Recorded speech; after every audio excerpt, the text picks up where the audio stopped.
자, 한번 따라합니다. 내가 당한 일의 현실적 의미. 좀 제목을 짧게, 원래 제목은 좀 짧아야 되는데 또 짧게 하니까 문맥이 안 통해서 길게 했습니다. 내가 당한 일의 현실적 의미, 오늘 설교 제목입니다. 여러분, 우리가 살면서 너무 걱정할 게 없습니다. 지금 우리 시대는 불확실한 시대를 우리가 살고 있습니다. 그러나 사실은 걱정할 게 없어요. 왜 걱정할 이유가 없는가 하면, 우리가 이렇게 걱정하는 이유는 이 불확실성에 대한 그 현실적 의미를 모르기 때문에 우리가 걱정하는 거예요. 현실적 의미를 우리가 안다면, 코로나가 이렇게 장기적으로 2년 동안 지체하는 이 현실적 의미, 또 하나님이 주시는 미래적 의도, 하나님의 뜻이 어디 있는지 안다면 2년이 아니라 5년이 걸려도 이 코로나는 어쩌면 우리에게 걱정거리가 되지 않습니다. 우리가 모르기 때문에 걱정을 하는 거예요. 2년 후가 이 코로나로 인해서 어떻게 하나님의 선한 뜻이 오는지를 알게 되면 2년이든 3년이든 상관이 없습니다. 자, 그렇기 때문에 지금 내가 당하고 있는 일의 미래적 의미, 소망적 의미를 우리가 알게 되면요, 놀라운 역사가 일어납니다. 두려움이 없어져요. 아무리 어려워도, 그게 설령 감옥이라고 그래도, 설령 그게 감옥이라고 해도 그 감옥이 교회가 되는 거예요. 설령 그것이 병원이라고 해도 그것이 찬양하는 곳이 되는 거예요. 자, 그러므로 오늘 중요한 것은 내가 안다는 게 이렇게 중요해요. 내가 이렇게 취해져 있는 현실적 의미가 뭐냐, 이걸 알고 하나님께 기도한다는 게 그만큼 우리에게 신앙의 힘을 북돋워 주는 일입니다. 여러분, 그러니까 모르고 가는 길은 고달플 수밖에 없습니다. 막 끌려가듯이 쫓겨가는 듯이 그렇게 사는 인생은 피곤할 수밖에 없어요. 피곤하다고. 그러나 내가 스스로 선택하여 알고 가는 길이라면 우리의 인생은 화창한 날의 발걸음처럼 가벼울 수밖에 없어요. 여러분, 제가 오늘 일부 예배 때도 말했지만 일부 예배도 오늘 많이 나왔어요. 아침에 나온다는 게 힘이 들어요. 특별히 코로나로 인해 가지고 이렇게 교회 나온다는 게 2부 예배도 마찬가지고. 그런데 어떻게 보면 이것이 고통스러울 수 있고 불합리적인 것일 수도 있고 이게 어려울 수도 있지만, 여기에 나와 예배한다는 의미를 알면 이 예배가 기쁨의 예배가 될 거예요. 그 발걸음은 가벼워질 수밖에 없어요. 그러니까 의미를 아느냐 모르냐의 차이가 엄청나다는 걸 우리가 알 수 있습니다. 목회자의 우리 삶이라는 것은, 저도 목회를 한 40년 넘게 하는데, 여러분, 참 사실은 한번 이 목회자가 정말 어떻게 보면 쉬운 것 같지만 참 어려운 거예요. 밤을 제대로 밤잠 한번 제대로 참 시원하게 다 물어보세요. 알아서 그냥 7시간, 8시간 쭉 자는 목회자 아마 없을 거예요. 한번 그렇게 자보는 그 목회자가 별로 아마 없을 거라고 나는 생각해요. 그저 쪼가리 잠자고, 그저 쪼그리고 자고, 자다가도 머리에 설교가 막 나오고, 그 설교가 나오면 또 일어나가지고 볼펜으로 써야 되고, 엄청나게 힘이 들지만, 그러나 목회자들의 이 목회의 발걸음이 왜 새털처럼 가볍습니까? 누구나 그걸 알고 반항하지 않고 힘들어하지 않고 웃으면서 평생을 보내는 것은 목회의 의미가 뭔지를 알기 때문에 그래요. 하나님이 나를 여기 세워주신 의도가 뭔가, 하나님이 나에게 목회기를 가게 하시는 하나님의 섭리가 뭔가, 그걸 미래적인 그 현실적 의미를 다 알기 때문에 전혀 불평이 없는 거예요. 그게 목회자가 어려워도 새털처럼 가볍게 날아가는 그런 놀라운 비결인 것입니다. 여러분, 오늘 우리는 어려움을 당하지만 기도하면서 내가 왜 이렇게 어려움을 당하는가, 내가 왜 이렇게 다른 사람이 안 겪는 이 어려움을 당하는가, 그걸 현실적 의미를 생각하고 이것을 또한 이어서 3년 후에 1년 후에 미래적 의미를 생각하고 그리고 그 너머의 산 너머의 선교적 의미를 생각한다면 이 현실적 당하는 이 고통은 아무것도 아니고 우리가 늘 날아다니면서 여러분 이 고비를 잘 이겨나가는 그 역사가 일어날 줄로 믿습니다. 가끔 나이 많은 사장과 젊은 직원의 서로 오가는 대화를 들을 수 있습니다. 보십시오. 사장님은 새벽부터 나갑니다. 밤늦게까지 일을 하는데도 절대 그 사장은 피곤하다고 말하는 사람이 없어요. 피곤한 기색이 없어요.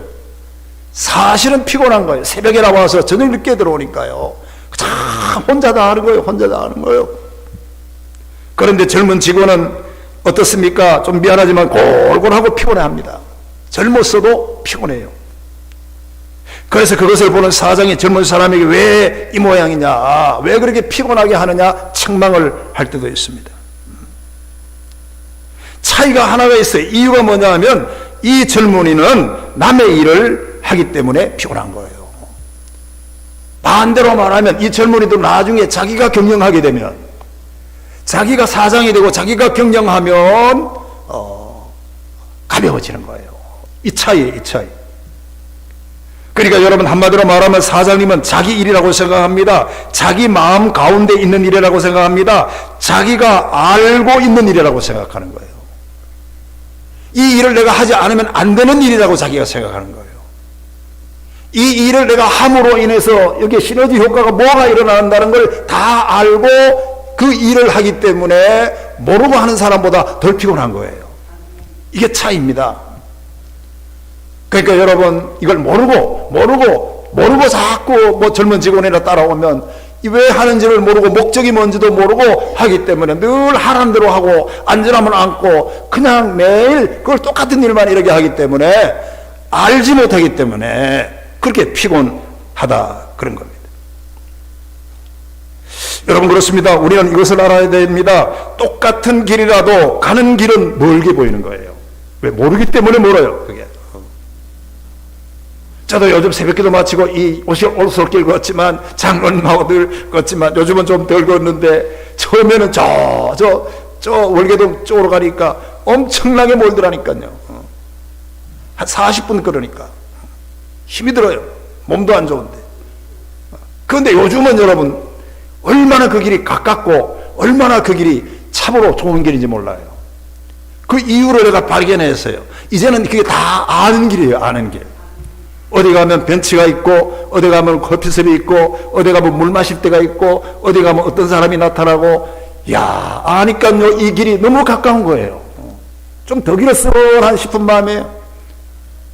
근데 처음에 우리 집 사람이 목사님 꼭 그 길을 가세요. 근데 나는 그게 우리 교인들도 있고 뭐 우리 다 동네 사람이 아는데 내가 이걸 덮어쓰고 새벽에 가는 게 이게 좀 쭈그러워서 그 가는 길이 어색했고 처음 가는 길이니까요 40분 가는데도 저 월계동까지 가는데 한참 가는데 요즘은 새털같이 날아다녀요. 재미가 있어요. 할렐루야. 모르고 가는 길은 이렇게 우리에게 지옥인 거예요. 반대로 알게 가면 이게 천당이에요. 천당이에요. 너무 가깝고 너무 가까워요. 여러분 이런 문제를 우리는 신앙생활에도 마찬가지지 않을 수가 없어요. 여러분 우리는 항상 여러분 이 세상에 살면서 내가 모르고 가는 길보다도 알고 가는 길, 다시 말하면 자유의사로 행해서 가는 길, 내가 가겠다고 해가지고 가는 길, 의미를 알고 가는 길, 거기에 대한 모든 지도를 알고 가는 길, 내가 선택적으로 가는 길은 언제나 거기에는 힘이 있고 힐링이 있고 즐거움이 있고 거기가 바로 성공의 길이라는 거예요. 우리가 여러분 신앙생활도 모르고 하는 게 아니라 알고 하는 게 이렇게 중요하다는 걸 우리는 잊지 말아야 합니다. 사랑하는 성도 여러분, 우리가 예수 믿어도 1년 동안 되돌아보면 어려움이 많아요. 이게 왜 어려운가? 이게 현실적인 의미가 뭔가? 하나님이 왜 나에게 이렇게 이걸 주시는가? 그걸 아는 사람에게는 그게 문제가 되지 않아요. 왜 더 좋은 높은 하나님의 섭리적인 의미가 거기 있는 줄로 현실적으로 내가 깨닫고 있기 때문에 중요합니다. 여러분, 오늘 본문은 사도 바울이 로마 옥에 있으면서도 쓴 편지입니다. 로마 옥에 있어요. 로마 옥에. 이 옥이라는 게 어떻습니까? 저는 아직도 외국을 여러 번 가봤지만 로마를 가보지 못했어요. 언제 기회가 있으면 로마에 가서 사도 바울이 그 갇혀있던 옥에 가서 세고랑을 좀 봤으면 좋겠어요. 왜냐하면 유튜브에 그게 나오니까. 2000년 전에 바울이 찾던 세고랑이 아직도 로마의 옥에 그대로 보존되어 있대요. 한번 가고 싶어요. 가서 그걸 보고 이것으로 바울이 고생을 했구나. 한번 그 현장을 보존해 있는 쇠사슬을 보고 싶습니다. 바울이 그토록 고생하던 그 현장을 한번 정말 이 건강이 있는 한 한번 가보고 싶습니다. 여러분 보십시오. 사도 바울은 참 고생을 많이 합니다. 복음 하나 때문에. 그저 복음 전하다가 고생당하고 감옥에도 수차례 가고 쇠고랑도 수없이 차고 매도 수없이 맞습니다. 고린도후서 11장 23절에 보면 40에 하나 감한 매를 5번이나 맞았다고 하잖아요. 그러니까 40대를 때릴 수가 없어서 하나 감한 매를 39번 때리는 매를 5번이나 맞고 태장으로 3번 맞고 한 번은 돌로 맞고 여러 번 자지 못했고 죽이고 목마르고 춥고 굶고 여러 번 헐벗어노라. 얼마나 고생스러웠어요. 복음 하나 때문에, 예수 증거하기 때문에 이렇게 고생했습니다. 그러니까 너무 힘들고 복음을 전해야 되는데 감옥에도 갇혀서 감옥에 가는데 감옥에 가가지고는 이게 복음이 막히잖아요. 전도가 막히잖아요. 바울은 이 괴로움을 참기가 어려웠어요. 실제로 사도 바울은 여러분 이 가이사랴 감옥에 2년 동안 아무 재판도 안 하고 그냥 갇혀 있었어요. 이게 너무 답답한 거예요. 야, 내가 목회 길이 이제 끝났구나. 선교의 길이 막혔구나. 이제는 누구인데 예수 믿으세요 말을 못하겠구나. 그런 막막하고 어쩌면 그 가이사랴 그 감옥에서 그 마지막에 죽을는지도 모르는 그 위기에 바울이 처해 있었어요. 너무 고통스러웠어요. 왜 내가 하나님의 종인데 이런 고통을 당하는가 굉장히 의아했을 거예요. 그래서 바울은 마지막 카드를 하나 딱 내는데 그게 뭐냐 하면 자기가 엄연히 히브리인 중에 히브리이지만 로마 시민권이 있는 거예요. 그래서 내가 여기에 갇혀 있으면 안 되겠다. 로마로 가야 되겠다. 그렇게 해서 로마 시민권을 딱 이렇게 보이면서 나는 로마 시민이요 하면서 총독에게 상소를 하는 거예요. 상소를. 그렇게 해서 그게 계기가 돼서 로마로 올라가잖아요. 근데 여러분 보십시오. 우리가 사도행전을 읽어보면 그 맥락을 28장에 보면 맥락이 다 나와 있잖아요. 그냥 올라가는데 그냥 올라가는 게 아닙니다. 아르골라 그 강풍이 불고 276명 그 선원들이 타는데 바울은 쇠고랑에 차여가요. 제수로 올라가는 거예요. 제수로 올라가는 거예요. 그 힐이 탁 이게 정말 편안한 길이 여러분 아니었습니다. 가다가 풍랑을 만나는데 그 풍랑이 겨울이잖아요. 그 추운데 바람을 쐬면서 고통을 당했습니다. 그러니까 여러분 이러한 고생 저런 고생 끝에 드디어 이 사도 바울이 간신히 로마에 도착합니다. 근데 로마에 도착하면 고생이 끝나는 줄 알았는데 그렇지 않아요. 거기서 감옥을 가는 거예요. 도착해서 고생은 계속됩니다. 그래서 바울은 이런 생각을 해요. 하나님, 왜 도대체 하나님이 나에게 이런 고난을 주십니까? 사도 바울은 답답해서 견딜 수가 없었어요. 아마 그는 하나님을 원망하고 부르짖는 기도를 하고 하나님께 한탄의 기도를 많이 했을 거예요. 왜 내가 이렇게 개종해서 예수 믿고 많은 사람을 구원하려고 하는데 하나님이 왜 나를 버리시는 것입니까? 감옥에 왜 나를 넣습니까? 여기에 대한 의문이 생기는 거예요. 그러니까 다시 말하면 현실적으로 그가 당하는 일의 현실적 의미를 전혀 모르는 거예요. 그러니까 답답한 거예요. 내가 여기서 이제는 죽는구나. 아무 일도 못하고 죽는구나. 하나님께 버림받고 교회가 버림받고 이제 끝나는구나. 인생이 이런 생각이 드니까 바울은 얼마나 자기가 당하는 일이 고통스러웠겠습니까? 그걸 이기지 못하는 거예요. 그런데 제가 말씀을 드리는 요지는 그런데 오늘 이 본문에 보면요 역전되는 역사가 일어나요. 이게 바뀌는 역사가 일어나요. 사도 바울이 자신이 당하는 그 불합리한 이 고난이, 불합리한 이 일을 통하여 귀한 진리를 깨달아요. 귀한 진리를 깨닫는데, 다시 말하면 자기가 당하는 이 일의 그 고난적, 현실적 의미가 뭔지를 순간적으로 깨닫게 돼요. 할렐루야. 그걸 깨닫는 순간에 고통이 순식간에 다 사라지는 거예요. 고통이 기쁨으로 바뀌는 거예요. 왜냐하면 의미를 알았기 때문에 그래요. 의미를.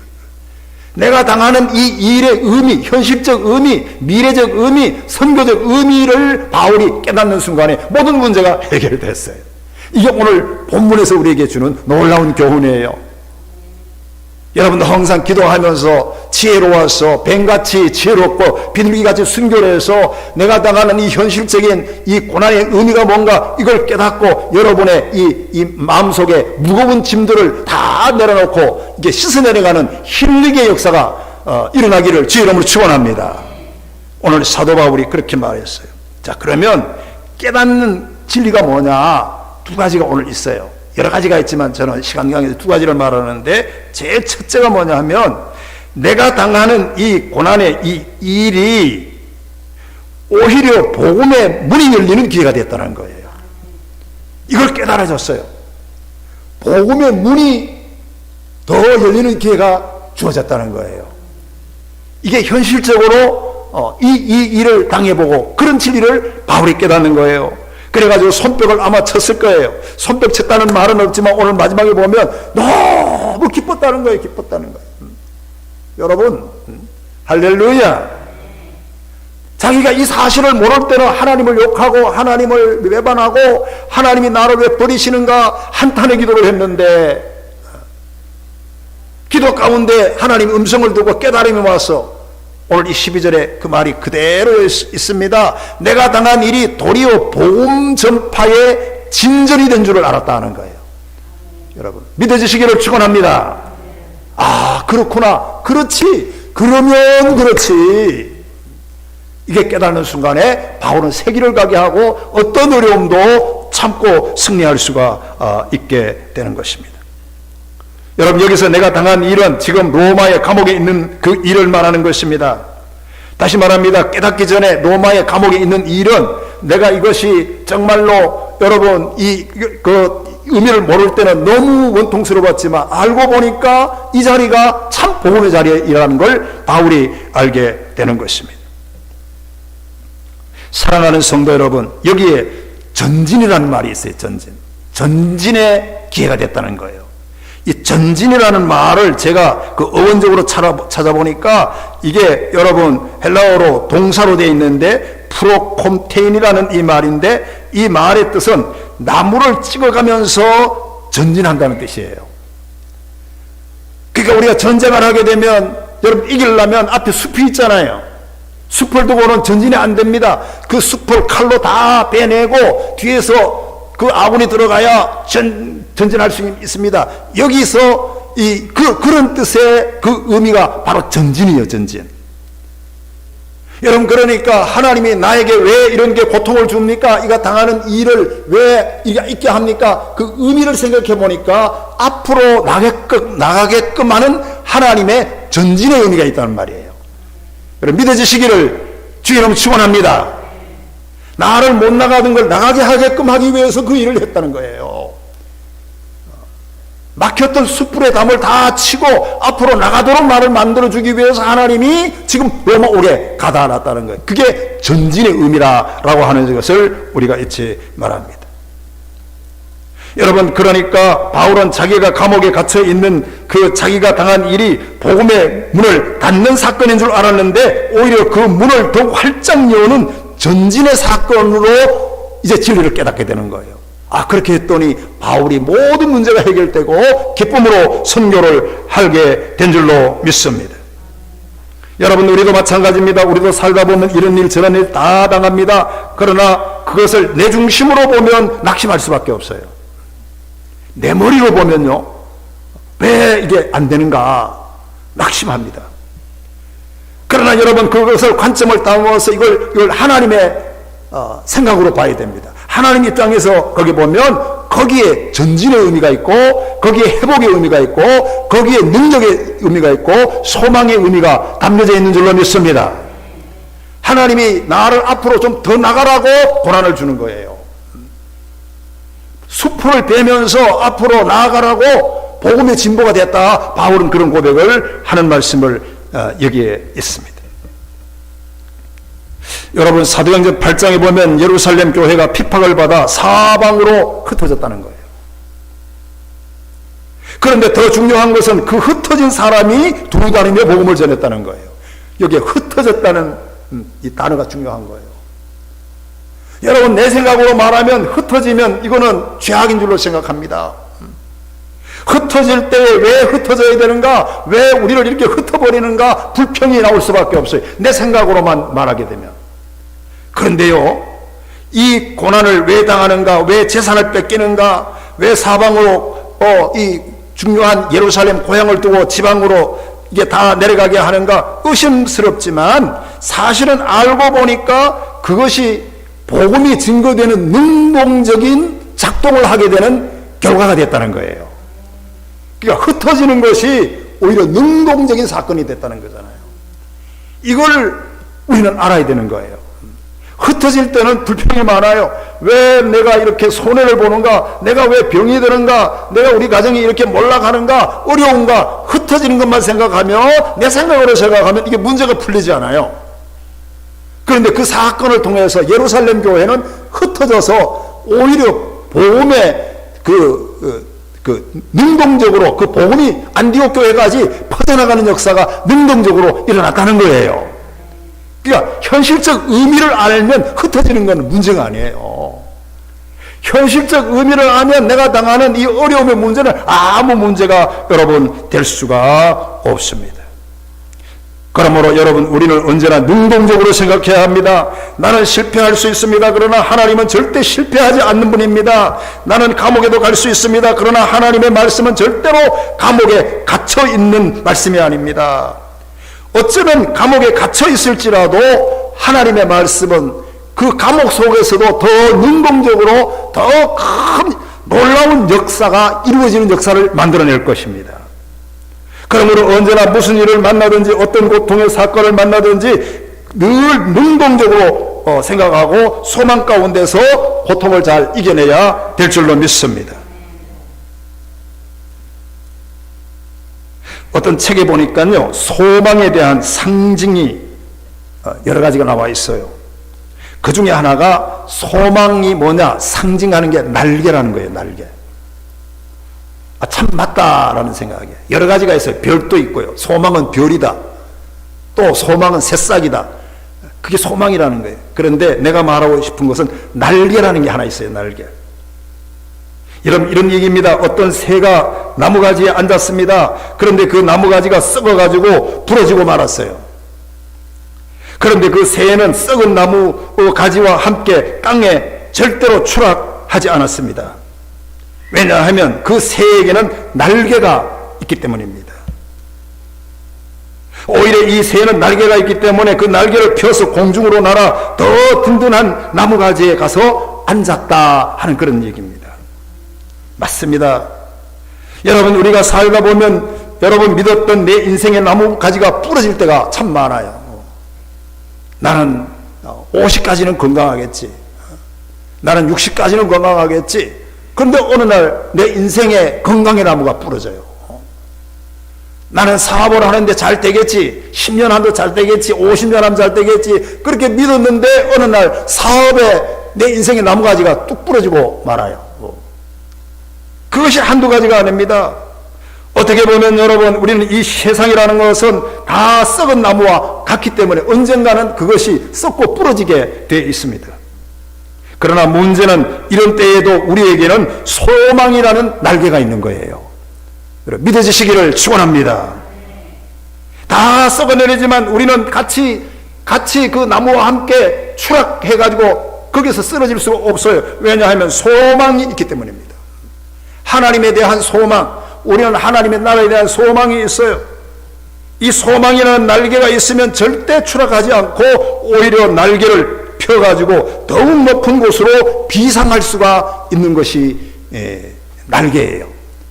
여러분, 예수를 믿는 소망, 예수를 믿는 이 소망의 날개를 언제나 어려워도 펴서서 더 높은 곳으로 비상할 수 있는 믿음이 있기를 주의 이름으로 축원합니다. 중요한 거예요.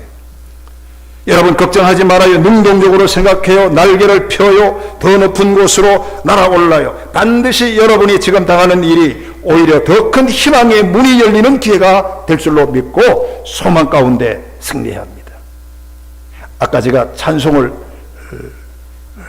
예배 시간에 부르면서 은혜가 돼가지고 앉아가지고 볼펜으로 적어놨어요. 449장 1절에 보면 예수 따라가면, 어려워도 예수 따라가면, 복음 순종하면 우리 행할 길 환하겠네. 좋았어요. 1절에 나와 있어요. 어려워도 예수 따라가면, 어려워도 날개를 펴면, 어려워도 소망 가운데 복음을 순종하면 우리 행할 길 환하겠네. 이 대목이 좋잖아요. 여러분, 우리는 내가 당하는 일의 의미를 알고 어려워도 날개를 펴고 환하게 하나님의 도움을 받으실 수 있기를 주의 이름으로 축원합니다. 한 가지만 더 얘기해야겠어요. 자, 13절 한번 읽어보고 마치겠어요. 13절 한번 13절 이름으로 시작.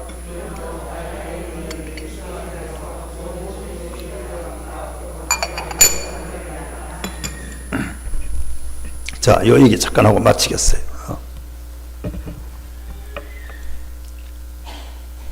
이러므로 나의 매임이라는 것, 그 위에 내가 당한 일이라는 그 말과 동의어입니다.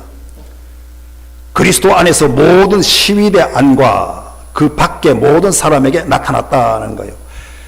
시위대 안과 그 밖의 모든 사람에게 내가 당하는 일이 복음의 소식으로 나타났다는 거예요. 저는 이 말을 우리가 해서 오히려 사도 바울이 어떤 진리를 깨달았는가 하면 지름길을 깨달았다는 걸 저는 생각했어요. 지름길. 할렐루야. 여러분, 그게 처음에는 지름길이 아닌 줄 알았어요. 감옥에 갇히면은 그게 먼 데로 먼 길인 줄 알았어요. 하나도 은혜를 못 받는 줄 알았어요. 그런데 감옥에 갇혀보니까 그게 복음을 증거하는 지름길이라는 걸 알았어요. 왜냐하면 그 지름길이 누구냐 하면 12대라는 거예요.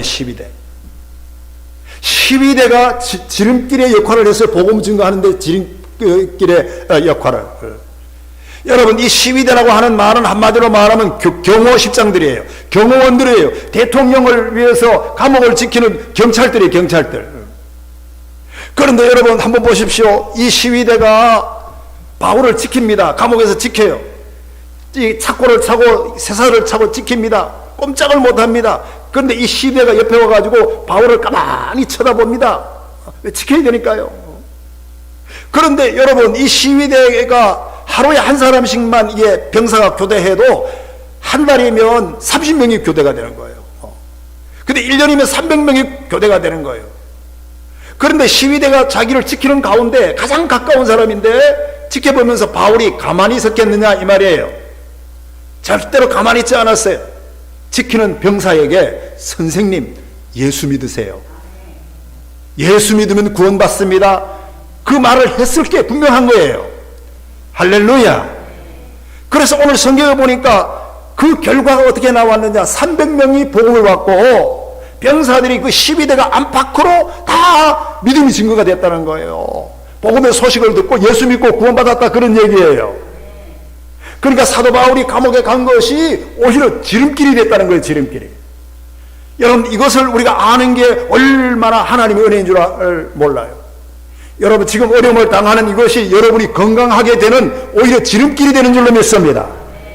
나를 더 좋게 하는 지름길이 된다니까요. 그게 기도 가운데 영적으로 내가 깨달아지면 고통이 될 수가 없어요. 시원하고 모든 것이 여러분 힐링이 되지 않습니까? 오늘 빌립보서 이게 4장 마지막에 보면, 제일 마지막에 여러분 보면 이런 얘기가 있어요. 4장 22절 끝에 보면 바울이 이제 인사를 하는데 이런 인사를 해요. 모든 성도들이 너에게 문안하되 특히 가이사의 집 사람들 중에 몇이니라. 가이사의 집의 사람 중에 며친이라 이 말이 참 굉장한 의미를 해요. 그러니까 가이사가 누굽니까? 로마 황제예요, 황제. 여러분 믿어지시면 아멘.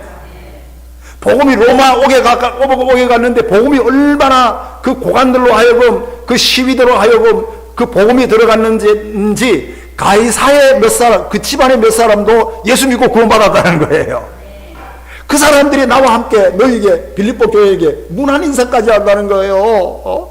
얼굴도 모르는 사람이. 놀라운 역사입니다. 그러니까 여러분 보십시오. 바울이 여기 옥에 갇혔을 때는 답답했습니다. 그런데 그 시위대 중심으로 병사들 중심으로 복음이 들어가고 황제까지, 로마 황제까지, 그 고관들 대통령까지 그게 복음이 들어가지고 놀라운 로마가, 여러분, 그래서 그 후에 300년 후에 로마가 기독교국이 됩니다. 그러니까 로마가 기독교국이 되는 것은 그 당시에 제가 통계를 보니까 로마의 교인 수가 7%밖에 안 됐다는 거예요. 7%.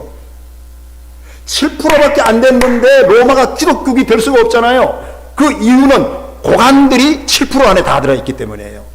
황제가 들어있고 거기에 시위대가 들어있고 거기에 청와대 중심으로 예수 믿게 됐기 때문에 기독교국이 됐다는 놀라운 신학적인 뒷받침되는 기록이 있는 거예요. 할렐루야. 내가 말하고 싶은 것은 그 사건이 더 앞으로 나가는데 지름길이 됐다는 거예요. 병사들을 만나는 게 복음 증거하는 데 지름길이 됐고 훨씬 더 큰 것을 가져오는 놀라운 역사가 일어났다는 거예요. 결과적이지만요, 이렇게 지름길이 되고 로마가 기독교국이 되고 영국이 예수 믿는 나라가 되고 영국에서 예수 믿는 나라가 돼가지고 미국이 예수 믿는 나라가 되고 미국이 예수 믿는 나라가 되니까 우리가 오늘 우리까지 예수 믿는 나라가 됐잖아요. 그러니까 사도 바울이 로마 옥에 갇히는 게 복음의 지름길이 되는 거예요. 온 세계가 예수 믿고 구원받는 놀라운 역사가 일어났다 하는 것이 아니겠습니까? 제가 이 설교 준비를 하면서 어떤 기록에 보니까 우리나라도 여러분 최초의 그 첫 국회 개원할 때 임시 그 의장인 이승만 대통령이 대한민국 민주주의 제1차 회의를 열리는데 우리가 기도하지 않을 수 있냐, 기도하자. 그렇게 해가지고 이윤영 의원 목사님입니다. 목사님이 마지막에는 이 목회를 했어요. 끝까지. 목사님이 기도하고 그 국회의원들이 다 첫 국회니까요. 나라가 민주주의가 세워지고 첫 국회 다 일어나서 이승만 대통령이 그 목사님한테 국회의원들 나와서 기도하세요 해가지고 그 목사님이 앞에 나와서 하는데 국회의원들이 다 기립해가지고 기도하고 첫 국회가 이루어졌다는 그 국회의 기록에 지금 그 기록이 남아있어요. 제가 사실은 기록을 못 봤지만 문자에 봤는데 거기 막 하나님이라는 말이 있고 아멘이라는 말이 있어요. 할렐루야. 그러니까 내가 말하고 싶은 것은 이 나라가 어떻게 130년 만에 이렇게 기독교국이 되느냐 이거예요. 지름길이 있었기 때문에 그래요. 어떻게 우리가 130년밖에 안 되는 이 나라가 어떻게 다른 사람 몇백 년 되는 것보다 더 예수를 열광적으로 믿느냐? 그것은 지름길 때문에 그래요. 다시 말하면 고관들이 먼저 예수 믿었기 때문에 그래요. 대통령이 예수 믿었기 때문에 그래요. 여러분 김구 선생이 예수 믿었기 때문에 그래요. 안창호 선생이 예수 믿었기 때문에 그런 거예요. 아까 말했지만 목사님들이 그 당시에는 국회의원을 했어요. 3.1운동에 16명이 다 종교인이에요. 목사님들이에요. 그러니까 하나님이 그런 사람들을 통해서 130년 만에 이 나라를 이렇게 기독교 나라로, 국가는 하지만 기독교 나라로 이렇게 발전시켜 준 줄로 믿습니다. 그러니까 지름길을 하나님이 선택해 주셨다 그런 얘기예요. 말을 마칩니다. 사랑하는 성도 여러분, 언제나 나의 당하는 일이 있습니다. 내가 당하는 고난과 내가 당하는 실패와 내가 당하는 질병과 내가 당하는 어려움이 있는데 여기에 하나님의 선교적인 의미가 있음을 거기 가는데 지름길이 이라는 사실을 우리가 알게 되면 내가 당한 사건 속에 하나님의 큰 역사가 이루어짐을 알고 그 거룩한 뜻에 따르는 하나님의 사람이 되시기를 주의 이름으로 축원합니다. 그걸 알면 모든 게 행복한 거예요. 넘어져도 행복하고 어려워도 행복한 것. 그래서 오늘 마지막에 한 분 읽고 마치겠습니다. 여러분 18절 한번 다 읽어요. 18절 다 읽고 마칩니다. 아까 본문이에요. 그러면 무엇이냐? 시작. 그러면 무엇이냐?